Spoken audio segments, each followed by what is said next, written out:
Сезон кавунів вже почався, або звідки завозять зараз солодкі кавуни.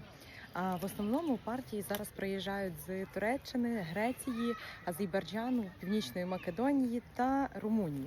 Але найбільше все-таки імпортує кавунів Туреччина. Відповідно, на ринку з'являються такі пропозиції по типу вивантаження на ринок або на склад.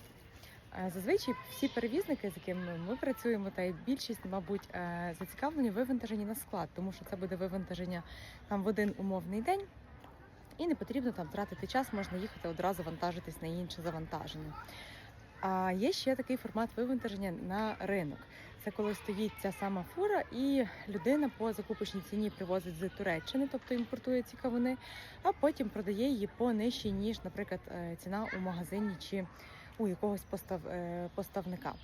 Тому такий бізнес також в Україні існує. Скажіть, будь ласка, ви зараз завозите якісь фрукти?